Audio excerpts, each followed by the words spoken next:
김상곤 교육부 장관은 오늘 대입 선발 방법과 수능 평가 방법 등 교육부 안을 마련해 국가교육회의에 제출한다고 밝혔습니다. 국가교육회의에서 학생부 종합전형과 수능 전형 간의 적정 비율에 대해 국민들의 뜻을 모아주시기를 기대합니다. 국가교육회의가 결론을 내릴 8월 말까지 혼란은 계속될 전망입니다. 예, 교육부가 어제 2022학년도부터 실시할 대학 입시 제도의 이송안을 발표했습니다. 제가 지금 이송안이라고 말씀을 드린 건요. 안 여러 개를 국가교육회의라는 곳으로 이송을 해서 그곳에서 최종 결정을 하게 한다는 겁니다. 사실 교육부는 지난 여름에 수능 절대평가제를 골자로 하는 개편안을 이미 내놓았었죠. 근데 반대 여론이 상당했습니다.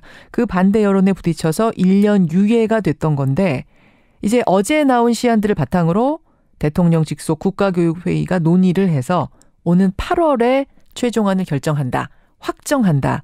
이런 얘기입니다. 좀 복잡합니다. 그래서요. 오늘 교육부의 설명을 듣고 교육 전문가의 평도 한번 들어보시죠.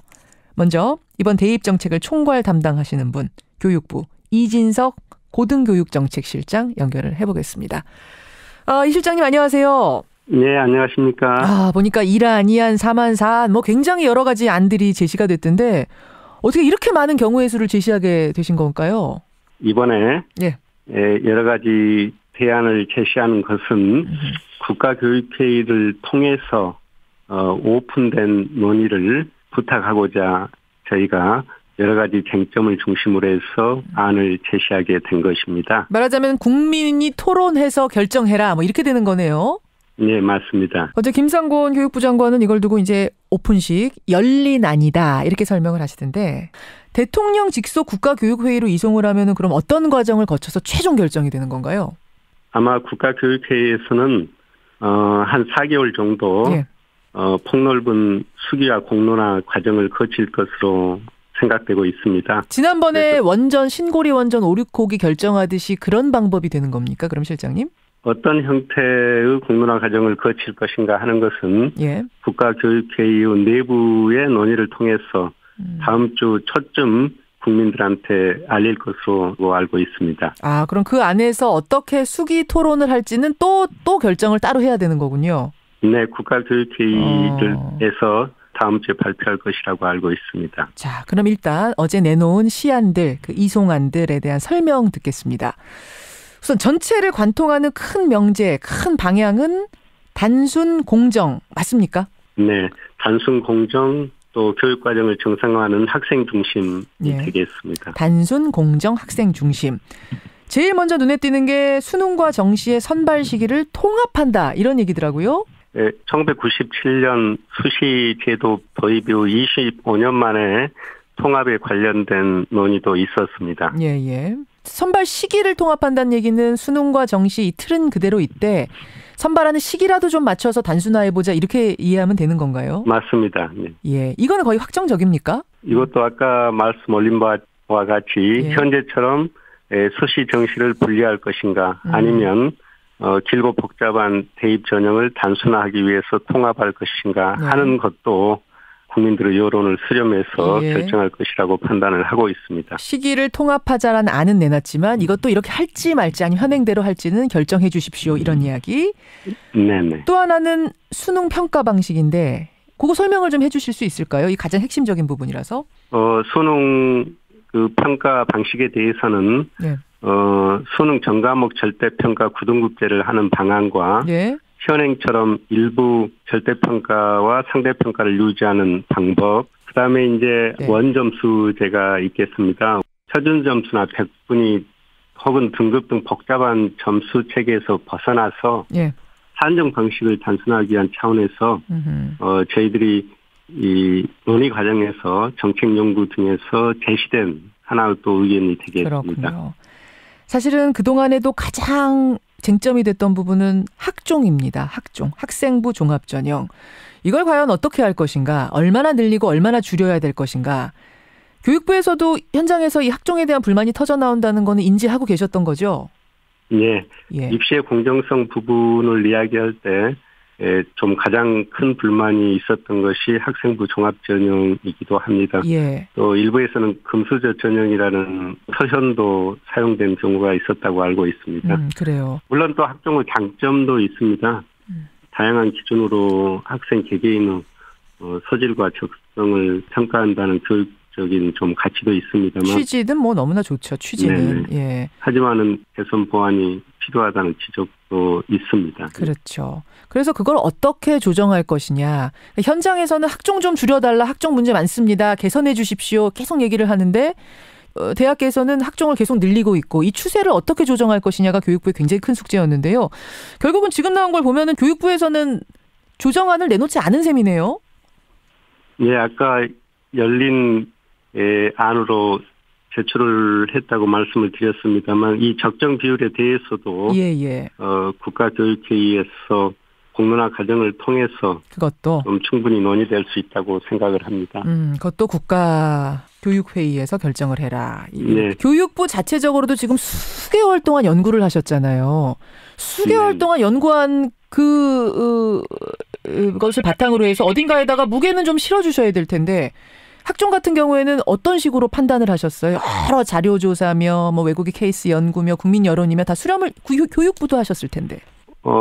선발 방법의 학종과 수능 간의 적정 비율에 대해서 여러 가지 논의를 했습니다만 최근 언론에 좀 거론된 바와 같이 일부 대학에서 너무 편향되게 수시를 느리고 수능 정시를 줄이는 부분에 대해서 일부 학부모들의 좀 반대 의견들이 많았습니다. 그렇죠. 그래서 그런 부분까지 좀 담아서 국가교육회의에서 좀 논의를 해 주십사 하고 이번에 이송안에 제시를 한 것이 되겠습니다.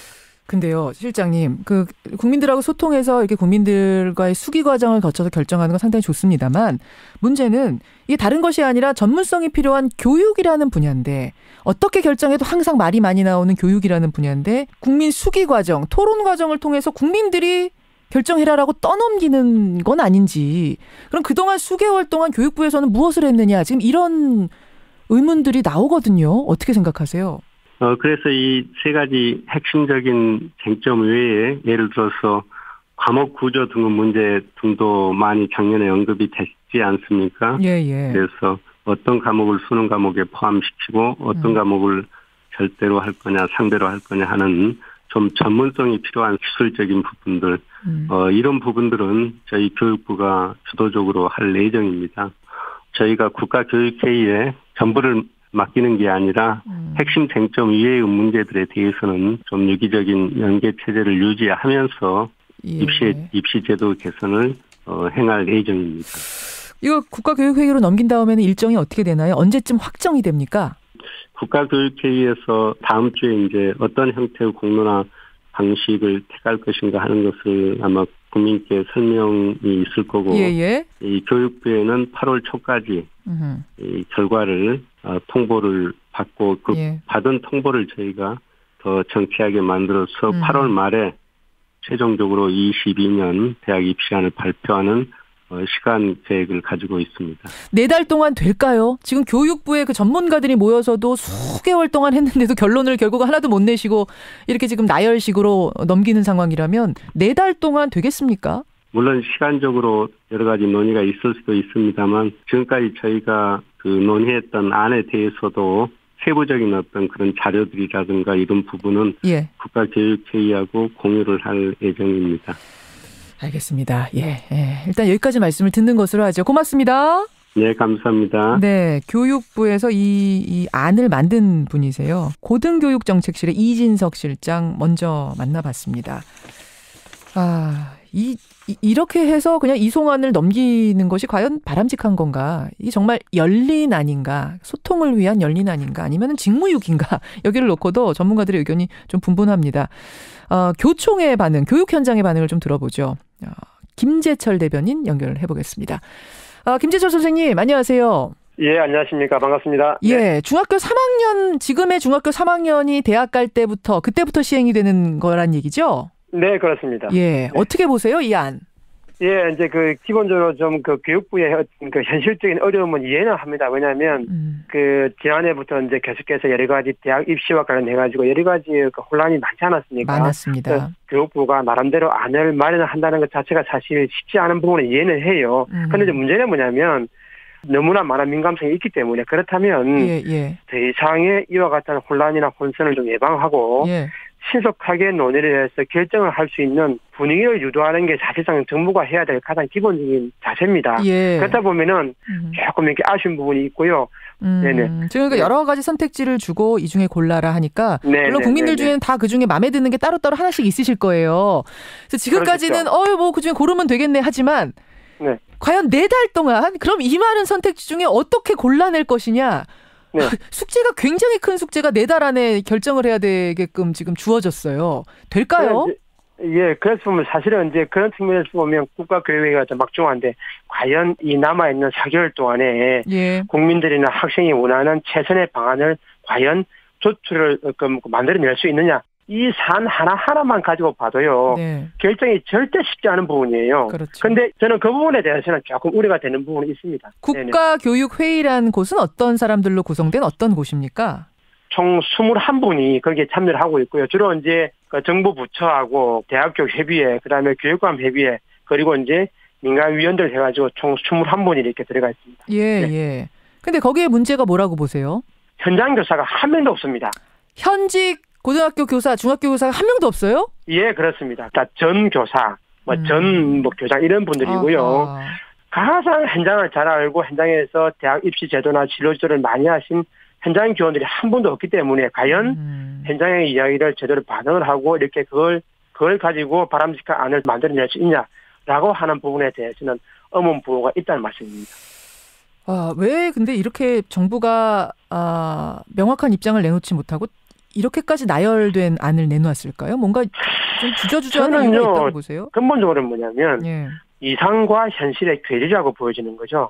왜냐하면 작년 문재인 정부 출범 이후에 특히 교육 부분에 있어서는 여러 가지 혼선이 제일 많지 않았습니까? 그러다 보니까 자신감이 상실되어 있는 부분이 있어요. 또 그리고 기본적으로 아무리 이상이 좋아도 현장에 계신 분들의 강한 반대 내지는 해결적인 반대가 있으면 아무래도 정부가 그걸 밀어붙이기 힘들죠. 특히 거기에다가 다가오는 6월 달에 또 지방선거가 있지 않습니까? 아무래도 평가를 받고 투표를 받는 부분에서 보면 아무래도 대실적인 혼란 내지는 반대를 무시하기가 쉽지는 않다. 그렇게 좀 보여집니다. 알겠습니다. 여기까지 말씀을 듣죠. 김재철 대변인님 고맙습니다. 네, 감사합니다. 어제 나온 시안에 대한 현장의 반응 선생님들 얘기까지 들어봤습니다. 한국교총 김재철 대변인이었습니다.